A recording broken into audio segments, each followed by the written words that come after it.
Hi friends, welcome to Shamini institute daily current affairs. July 13, 2024 నాటి current affairs మనం discuss చేద్దాం. మరి జూలై 13, 2024 నాటి కరెంట్ అఫైర్స్ మనం చూసినట్లయితే హెడ్లైన్స్: జూన్ 25న రాజ్యాంగ హత్యా దినోత్సవంగా జరుపుకోవాలని కేంద్ర ప్రభుత్వం ఒక గెజిట్ నోటిఫికేషన్ విడుదల చేయడం జరిగింది. అంటే ఎమర్జెన్సీపై కేంద్ర ప్రభుత్వం ఒక ప్రకటన జరిగింది. దానికి సంబంధించిన విశేషాలు చూద్దాం. సుస్థిర అభివృద్ధి లక్ష్య సూచిక 2023-24లో ఇచ్చినటువంటి నీతి ఆయోగ్లో ఆంధ్రప్రదేశ్ మరి తెలంగాణ రాష్ట్రాల యొక్క ర్యాంకులు ఎలా ఉన్నాయి, దాంతోపాటుగా భారతదేశంలో రాష్ట్రాలు మరి కేంద్రపాలిత ప్రాంతాల యొక్క మొదటి 3 స్థానాలు ఉన్నటువంటి ర్యాంకులు ఏవో చూద్దామండి. అండ్ నెక్స్ట్ వచ్చేసి యూఏఈలోని అబుదాబిలో ఒక వేదికి భారతీయ వైద్యుడైనటువంటి జార్జ్ మాథ్యూ స్ట్రీట్ అనేది నామకరణం చేయడం జరిగింది. దానికి సంబంధించిన విశేషాలు చూద్దాం. అండ్ నేపాల్ నూతన ప్రధానిగా ఖడ్గ ప్రసాద్ శర్మ ఓలీ, కేపీ శర్మ ఓలీ నియామకం కావడం జరిగింది. దానికి సంబంధించిన విశేషాలు చూద్దామండి. 2054 నాటికి భారతదేశం యొక్క జనాభా 170 కోట్లకు చేరుతున్నట్లు మరి ఒక ఐక్యరాజ్యసమితి ఒక నివేదిక ఇవ్వడం జరిగింది, దేశ అనే సంస్థ. దానికి సంబంధించిన విశేషాలు చూద్దాం. ఏపీ రాష్ట్ర ప్రధాన ఎన్నికల అధికారిగా వివేక్ యాదవ్ నియమితులు కావడం జరిగింది. దానికి సంబంధించిన విశేషాలు చూద్దామండి. ఓకేనా. నెక్స్ట్ వచ్చేసి వైఎస్ఆర్ ఆరోగ్యశ్రీ ట్రస్ట్ పేరుని డాక్టర్ నందమూరి తారక రామారావు ఆరోగ్య సేవ ట్రస్ట్గా పేరు మారుస్తున్నట్లు ఆంధ్రప్రదేశ్ రాష్ట్ర ప్రభుత్వం అధికారికంగా ప్రకటించడం జరిగింది. దానికి సంబంధించిన విశేషాలు చూద్దామండి. నెక్స్ట్ వచ్చేసి మనకి జూన్ 25. మరి జూన్ 25, 2024. మరి ఆ రోజున 1975 జూన్ 25న అప్పటి మన భారత ప్రధాని ఇందిరాగాంధీ గారు ఎమర్జెన్సీ అంటే అంతర్గత కల్లోలాలు ఎక్కువగా ఉన్నాయని చెప్పేసి ఒక నేపంతో ఇక్కడ ఎమర్జెన్సీని విధించడం జరిగిందనమాట.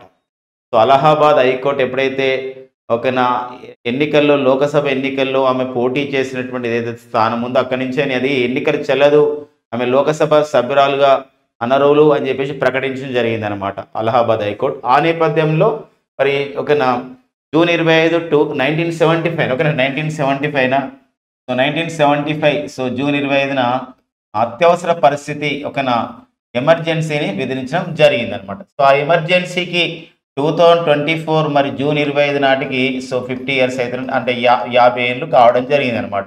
ఈ నేపథ్యంలోనే కేంద్ర ప్రభుత్వం ఒక ప్రకటన చేసింది. ఏమనంటే ఇది కేంద్ర హోంశాఖ ఒక ప్రకటన చేసింది. ఏంటంటే ఇది జూన్ 25 అనేది రాజ్యాంగ హత్యా దినోత్సవంగా ప్రకటించడం జరిగిందనమాట. ప్రధానిగా ఇందిరాగాంధీ 1975 జూన్ 25న విధించిన ఎమర్జెన్సీ రోజును రాజ్యాంగ హత్యా దినంగా జరుపుకోవాలని చెప్పేసి ఇక్కడ ప్రకటించిన నేపథ్యం అనమాట. ఈ విషయం గుర్తుపెట్టుకోవాలి. ఎందుకోసం అంటే ఆ ఎమర్జెన్సీ కాలంలో 1975 జూన్ 25న ఆ సమయంలో దేశంలో లక్షలాది మందిని నిర్బంధ కాండని విధించడం జరిగింది అని చెప్పేసి ఒక అంశం తీసుకొని అలాంటి ఎమర్జెన్సీ మళ్ళీ రాకూడదు అంతర్గత కల్లోలతో అని చెప్పేసి ఒక గుర్తుగా ఈ చేసిన ఈ విషయాన్ని అంటే జూన్ 25న అలా ప్రకటించామని చెప్పేసి ఒక రాజ్యాంగ హత్య దినోత్సవంగా ప్రకటించుకున్నాం జూన్ 25 అని చెప్పేసి కేంద్ర హోంశాఖ ఒక గెజిట్ నోటిఫికేషన్ని విడుదల చేయడం జరిగింది అనమాట. ఆ నేపథ్యం గుర్తుపెట్టుకోవాలి.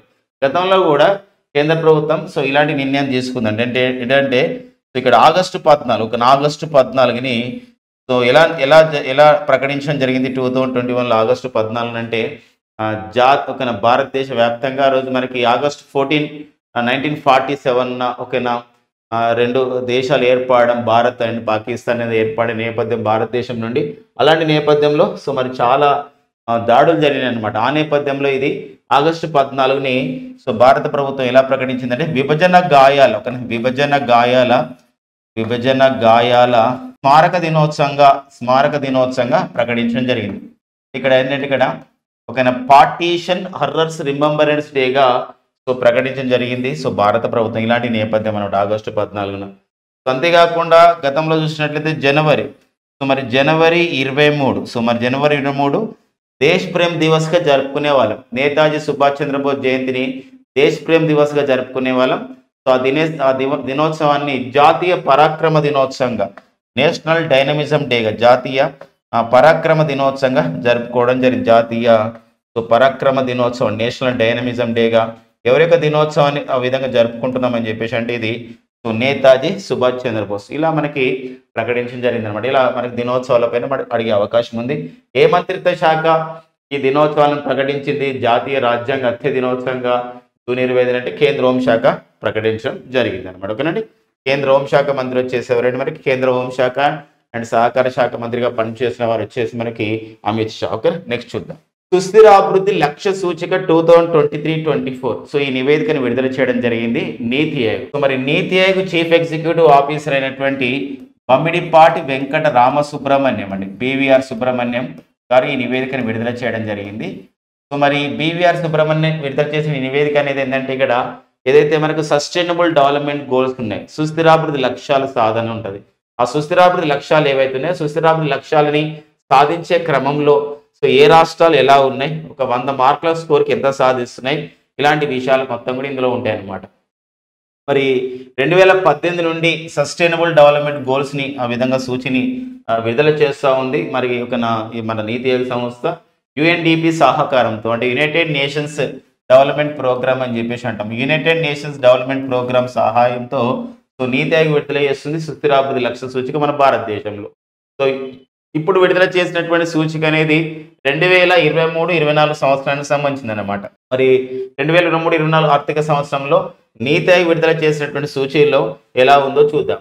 మరి ఆంధ్రప్రదేశ్ ఎన్నో స్థానం నిలిచిందంటే 10వ స్థానంలో నిలిచిందండి. ఆంధ్రప్రదేశ్ 10వ స్థానం నిలిచింది. గతంలో చూసినట్లయితే ఇక్కడ 2018లో తొలిసారిగా నీతి ఆయోగ్ సుస్థిరాభివృద్ధి లక్ష్య సూచిక విడుదల చేసినప్పుడు 4వ స్థానంలో ఉంది. 2019-20లో 3వ స్థానం నిలిచింది మా ఆంధ్రప్రదేశ్ రాష్ట్రం. 2020-21లో సో 4వ స్థానం నిలిచింది. ఇప్పుడేమో 10వ స్థానంలో నిలవడం జరిగింది అనమాట. అంతేకాకుండా ఈ యొక్క నీతి ఆయోగ్ విడుదల చేసినటువంటి సుస్థిరాభివృద్ధి లక్ష్య సూచిక సస్టైనబుల్ డెవలప్మెంట్ గోల్స్ ఇండెక్స్లో అసమానతల తగ్గింపు విషయంలో, అంటే ఇక్కడ ఇన్ఈక్వాలిటీస్ ఉంటాయి మరి సమాజంలో, అలాంటి ఇన్ఈక్వాలిటీస్ విషయంలో మరి అసమానతల తగ్గింపు విషయంలో రెడ్యూస్ చేసే విషయంలో 67 మార్కులు సాధించి 17వ స్థానం నిలిచింది. సో ఆంధ్రప్రదేశ్ రాష్ట్రం 2023-24 ఆర్థిక సంవత్సరానికి ఇచ్చినటువంటి సుస్థిరాభివృద్ధి లక్ష్య సూచికలు. నాణ్యమైన విద్యుత్తును అందించడంలో 100% మార్కులు సాధించింది సో మన ఆంధ్రప్రదేశ్ రాష్ట్రం. మరి భారతదేశంలో నాణ్యమైనటువంటి ఒక క్వాలిటీ ఎలక్ట్రిసిటీని సప్లై చేసే రాష్ట్రాలలో 16 రాష్ట్రాలు 6 కేంద్రపాలిత ప్రాంతాలు ఉంటే ఆంధ్రప్రదేశ్ కూడా అందులో ఒకటిగా నమోదు కావడం జరిగింది అనమాట. తెలంగాణ కూడా నాణ్యమైన విద్యుత్తును అందించడంలో కూడా 100% మార్కులు సాధించిన రాష్ట్రంగా తెలంగాణ కూడా గుర్తించబడింది. ఇది మనకి ఆంధ్రప్రదేశ్ రాష్ట్రానికి సంబంధించిన సమాచారం. సుస్థిరాభివృద్ధి లక్ష్య సూచికలు. మరి ఈ సుస్థిరాభివృద్ధి లక్ష్య సూచి 2023-24లో తెలంగాణ ఎన్నో స్థానం లభించిందంటే 11వ స్థానం అండి. మరి తెలంగాణకు సంబంధించినటువంటి సమాచారం. మరి సుస్థిరాభివృద్ధి లక్ష్య సూచికలో మరి తెలంగాణ సో ఎన్నో స్థానం నిలిచింది అంటే ఇక్కడ 11వ స్థానం నిలిచింది. 2023-24 ఈ యొక్క సస్టైనబుల్ డెవలప్మెంట్ గోల్స్ ఇండెక్స్లో నీతి ఆయోగ్ వాళ్ళు విడుదల చేసినటువంటి ఒక national institution for the transforming India అని చెప్పేసి అంటాం. నీతి ఆయోగ్ విడుదల చేసినటువంటి ఈ సూచికలో తెలంగాణ 11వ స్థానం నిలవడం జరిగింది. అండ్ నెక్స్ట్ వచ్చేసి ఇక్కడ 2017-18లో మనకు అప్పుడు 9వ స్థానం ఉండే తెలంగాణ రాష్ట్రం స్టార్టింగ్లో. 2020-21లో 11వ స్థానం ఉంది. మళ్ళీ ఇప్పుడు కూడా 11వ స్థానంలో ఉంది. నాణ్యమైన విద్యుత్తును అందించడంలో 100 మార్కులు సాధించి 16 రాష్ట్రాలు మన భారతదేశంలో 16 రాష్ట్రాలు నాణ్యమైన విద్యుత్తును అందిస్తున్నాయి. 6 కేంద్రపాలిత ప్రాంతాలు నాణ్యమైన విద్యుత్తును అందిస్తున్నాయి. ఇందులో ఏపీ అండ్ తెలంగాణ రాష్ట్రాలు కూడా 100% నాణ్యమైనటువంటి విద్యుత్తును అందించడంలో సో 16 రాష్ట్రాల జాబితాలో ఉన్నాయి. అండ్ మరి ఇంటింటికి నీటిని అందించే విషయంలో తెలంగాణ రాష్ట్రానికి వచ్చేటువంటి మార్కులు వచ్చేసి ఇక్కడ 90% మార్కులు రావడం జరిగింది అనమాట. అయితే ఇక్కడ మిషన్ భగీరథ అనే కార్యక్రమాన్ని తెలంగాణ రాష్ట్ర ప్రభుత్వం సో మిషన్ భగీరథ అనే కార్యక్రమాన్ని ఎంతో ప్రతిష్టాత్మకంగా తీసుకొని అమలు చేస్తున్న క్రమంలో అయినప్పుడు కూడా సో మరి ఇంటింటికి తాగునీటిని అందించే విషయంలో మాత్రం 90% మార్కులు మాత్రమే రావడం జరిగింది.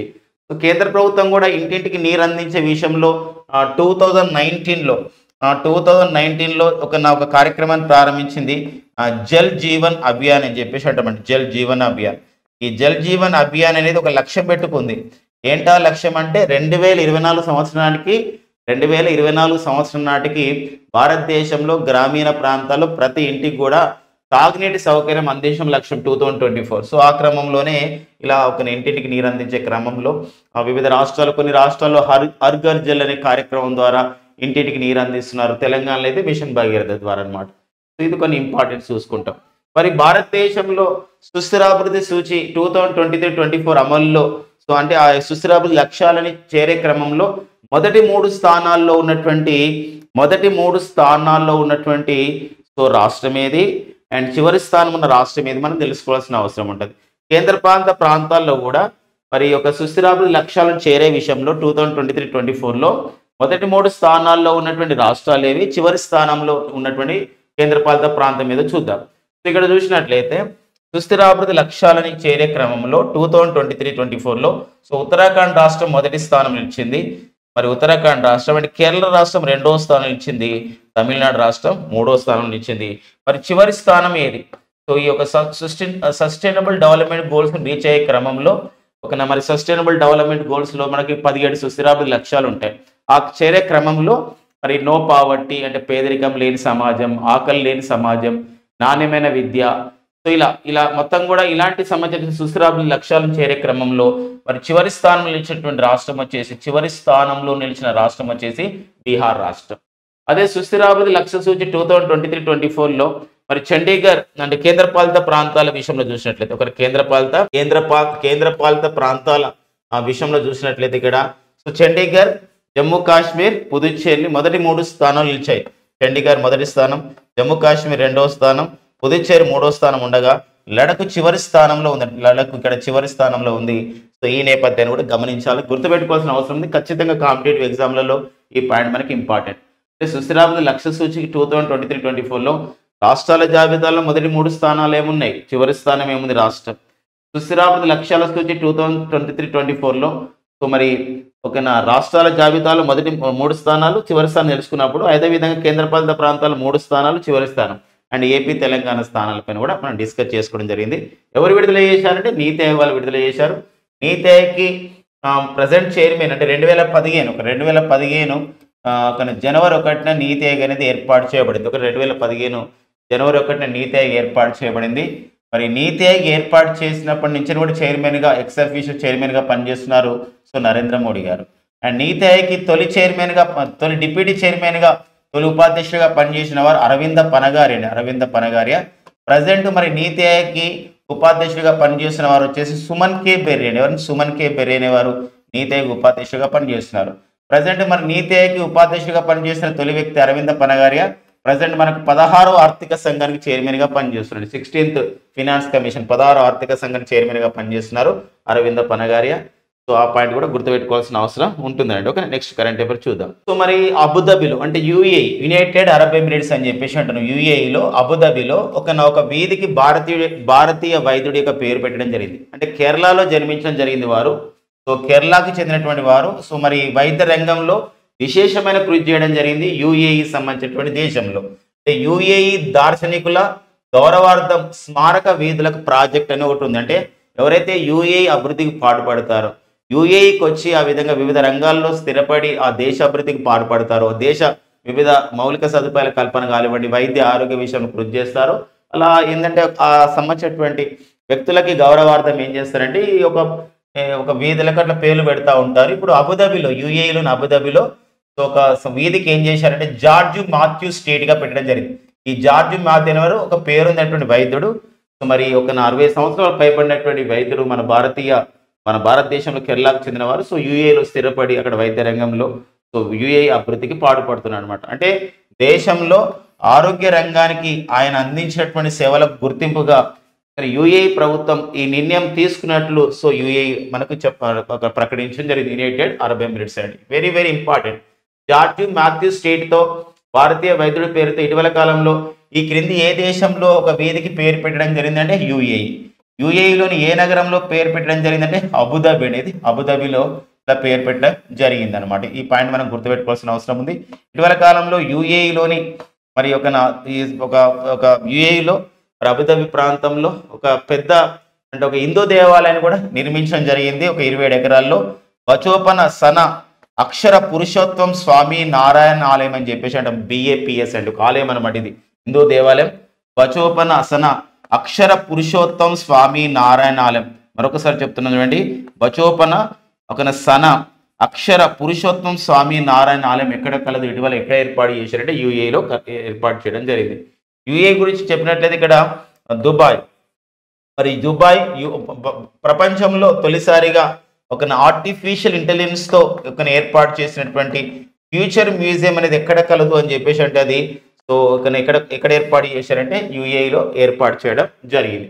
ఇదే యుఏఈ అబుదాబిలో ఫిబ్రవరిలో 13వ WTO ఒక మినిస్ట్రియల్ కాన్ఫరెన్స్ 2024ని ఎక్కడ నిర్వహించుకోవడం జరిగింది. 13వ ప్రపంచ వాణిజ్య సంస్థ యొక్క వాణిజ్య మంత్రుల సదస్సు కూడా ఎక్కడ నిర్వహించుకోవడం జరిగిందంటే ఇది దుబాయ్లోని మనకి అబుదాబిలో నిర్వహించుకోవడం జరిగింది.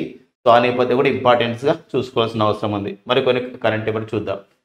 సో మరి నేపాల్లో ఒక రాజకీయ సంక్షోభం రావడం జరిగింది. మరి 275 సీట్లు ఉన్నటువంటి పార్లమెంట్ సీట్లు ఉన్నటువంటి నేపాల్లో ప్రస్తుతం అయితే సంకీర్ణ ప్రభుత్వం నడుస్తుంది.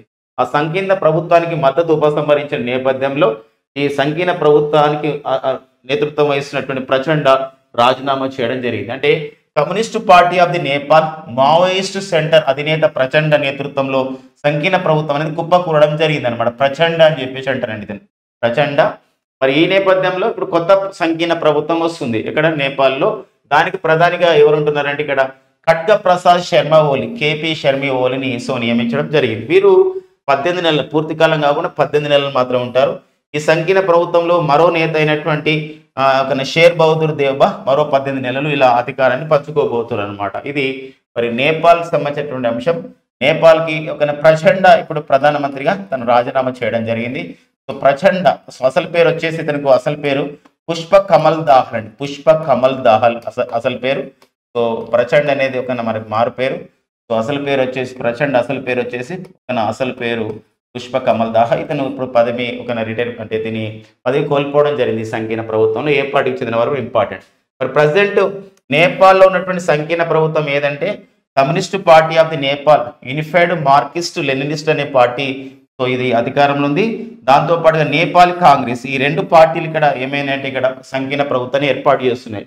Communist party of the Nepal unified Marxist Leninist and Nepal Congress.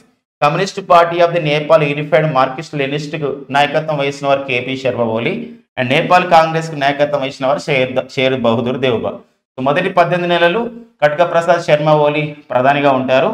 And మరో 18 నెలలు ఎవరు ఉంటారంటే షేర్ బహదూర్ దేవ్బా నేపాల్కి ప్రధానమంత్రిగా ఉండబోతున్నారు. సో నేపాల్కి మరి ప్రజెంట్ అధ్యక్షుడు ఎవరు అని చెప్పేసి అంటే రామచంద్ర పౌడల్ అండి. ఎవరంటే రామచంద్ర పౌడల్ అనేవారు సో మనకి నేపాల్కి ప్రజెంట్ అధ్యక్షుడిగా ఉన్నారు. మరో విషయం, ఇటీవల కాలంలో నేపాల్ ఒక తమ దేశంలో పర్యాటక రంగానికి బూస్ట్ ఇవ్వడానికి, ఊతం ఇవ్వడానికి నేపాల్ కొత్తగా ఒక కాన్సెప్ట్ తీసుకొచ్చింది. ఏంటంటే పర్యాటక రాజధాని, అంటే ఆర్థిక రాజధాని, పరిపాలన రాజధాని, డిఫరెంట్ జ్యుడిషియల్ రాజధాని ఎట్లయితే ఉంటాయో అదేవిధంగా నేపాల్ దేశం ఏం చేసిందంటే నేపాల్ రాజధాని వచ్చేసి కాఠ్మండు. సో మనందరికీ తెలుసు. నేపాల్ పర్యాటక రాజధానిగా, నేపాల్ దేశ పర్యాటక రాజధానిగా ఇటీవల దేన్ని ప్రకటించడం జరిగింది అని చెప్పేసి అంటే పొఖార్ నేపాల్లోని పొఖార్ అనేది సో నేపాల్ దేశ పర్యాటక రాజధానిగా ఉంది.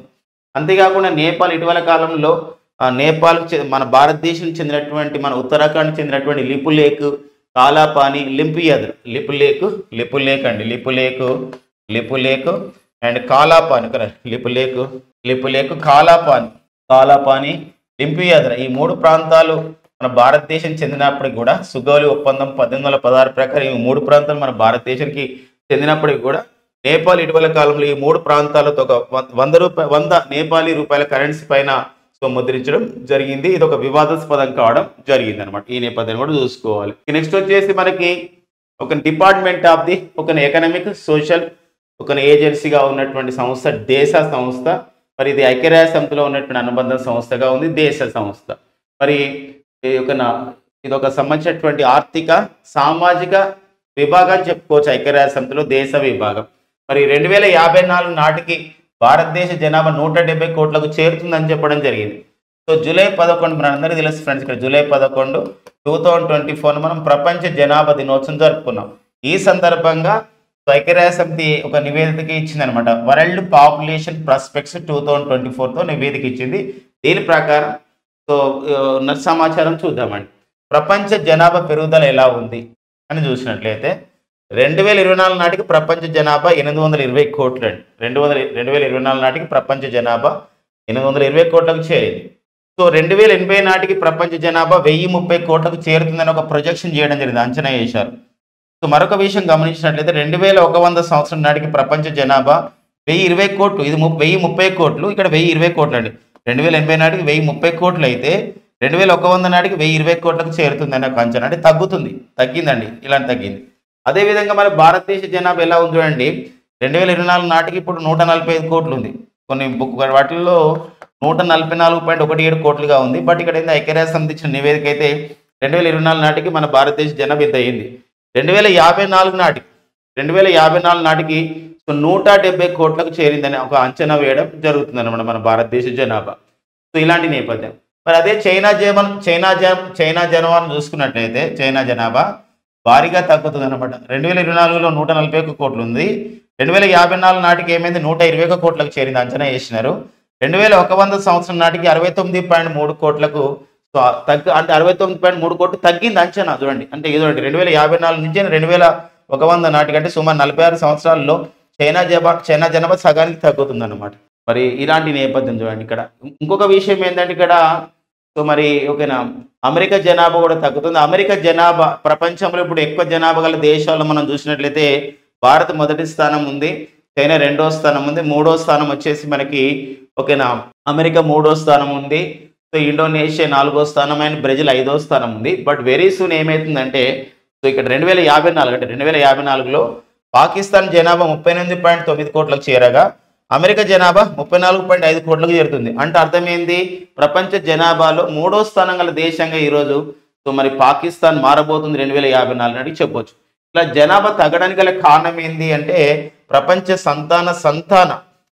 సంతాన సాఫల్య రేట్ అంటాం, ఫెర్టిలిటీ రేట్ అని చెప్పేసి అంటాం, పిల్లలు కనే సంబంధించిన సామర్థ్యం అది మరి 2.25కి తగ్గడం జరిగిందని చెప్పేసి కూడా ఐక్యరాజ్య సమితి తన నివేదికలో చెప్పడం జరిగింది అనమాట. మరి గతంలో చైనా జనాభా ఎక్కువగా పెరిగినప్పుడు 1979లో చైనా ఒక నినాదం తీసుకొచ్చింది, ఏంటంటే వన్ ఆర్ నన్ అనే నినాదం తీసుకురావడం జరిగింది.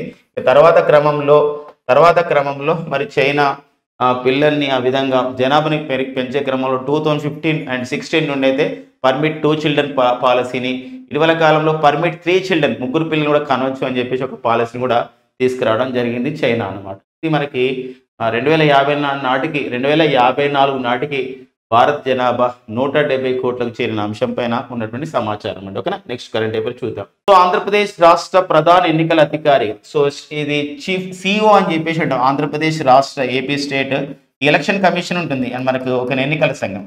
మరి ఎలక్షన్ కమిషన్లో మరి ఈ యొక్క ఎన్నికలకు సంబంధించినటువంటి విధులు నిర్వహించుకోవడానికి చీఫ్ ఎలక్టరల్ ఆఫీసర్ ఉంటారు, సిఇఓ అని చెప్పేసి అంటాం. సిఇఓ అంటే చీఫ్ ఎగ్జిక్యూటివ్ ఆఫీసర్ కాదండి, ఇక్కడ చీఫ్ ఎలక్టరల్ ఆఫీసర్ అని చెప్పేసి అంటాం. మరి ఏపీ చీఫ్ ఎగ్జిక్యూటివ్ ఎలక్టరల్ ఆఫీసర్కి ఎవరు ఉన్నారంటే మొన్నటి వరకు ముఖేష్ కుమార్ మీనా ఉన్నారు. సో ముఖేష్ కుమార్ మీనా స్థానంలో ఇప్పుడు వివేక్ యాదవ్ని నియమించుకోవడం జరిగింది. సో ఇది మనకి ఎవరు నియమిస్తారంటే రాష్ట్ర ప్రభుత్వం కాదు, సో భారత ఎన్నికల సంఘం నియమించడం జరిగింది అనమాట. వెరీ ఇంపార్టెంట్గా ఈ అపాయింట్ మనకి ఇంపార్టెన్స్గా చూసుకుంటాం.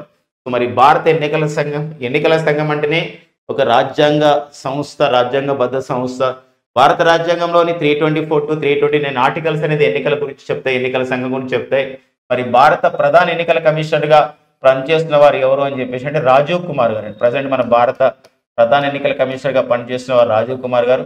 వీరు మన భారతదేశ 25వ సిఈసి అంటే chief election commissioner of the ఇండియాగా పనిచేస్తారు అనమాట. నెక్స్ట్ చూద్దాం. సో మరి ఆంధ్రప్రదేశ్ రాష్ట్ర ప్రభుత్వం ఓకేనా ఫ్రెండ్స్, ఇంతవరకు మనం డిస్కస్ చేసాం కదా. సో జూన్ 12 ఓకేనా, జూన్ 12 2024న సో ఆంధ్రప్రదేశ్ రాష్ట్ర ముఖ్యమంత్రిగా చంద్రబాబు నాయుడు గారు ప్రమాణ స్వీకారం చేసిన తర్వాత సో కూటమి ప్రభుత్వం అని చెప్పేసి అంటాం. ఇక్కడ Telugu Desam party, Janasena party and Bharatiya Janata party, so ఈ 3 పార్టీల కూటమి అధికారంలోకి వచ్చిన తర్వాత సో మరి గతంలో 2019 నుండి 2024 జూన్ వరకు ఉన్నటువంటి ప్రభుత్వం అంటే వైఎస్ జగన్మోహన్ రెడ్డి గారు ముఖ్యమంత్రిగా ఉన్నటువంటి ప్రభుత్వం పెట్టిన పేర్లు అండ్ గతంలో 2014 నుండి 2019 వరకు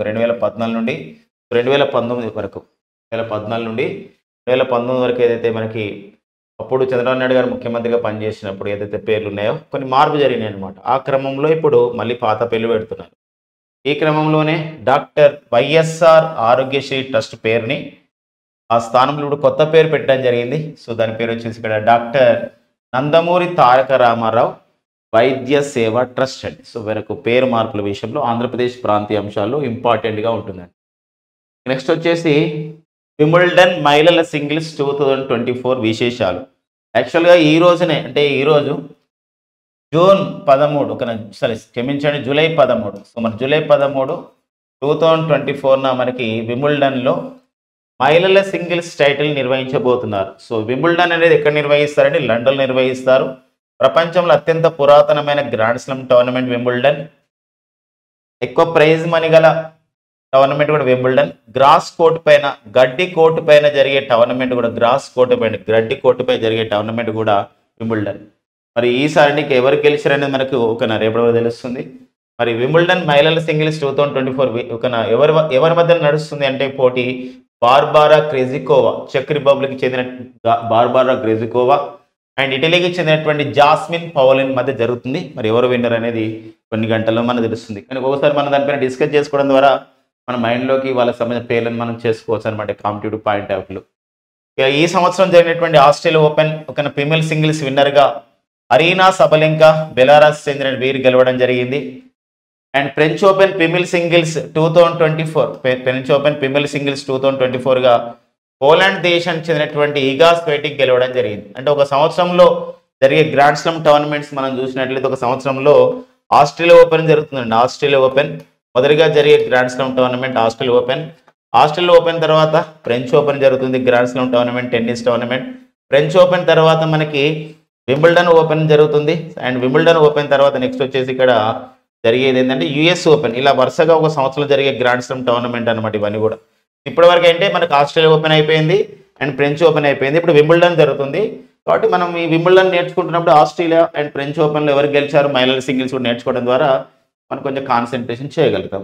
అదేవిధంగా మనం చూసినట్లయితే ఇక్కడ వింబుల్డన్ పురుషుల సింగిల్స్ 2024 ఎవరి మధ్యలో నిర్వహిస్తున్నారు అని చెప్పేసి అంటే ఇక్కడ మరి వింబుల్డన్ పురుషుల సింగిల్స్ టైటిల్ని మరి లండన్లో నోవాక్ జోకోవిచ్ మరి సెర్బియా దేశానికి చెందినటువంటి నోవాక్ జోకోవిచ్ అండ్ నెక్స్ట్ వచ్చేసి ఇక్కడ కార్లోస్ అల్కరాజ్ స్పెయిన్ దేశానికి చెందినటువంటి మరి కార్లోస్ అల్కరాజ్ అండి. సో వీరిద్దరి మధ్య జరగబోతుంది. మరి ఎవరు గెలుస్తారు అనేది కొన్ని గంటల్లో తెలుస్తుంది.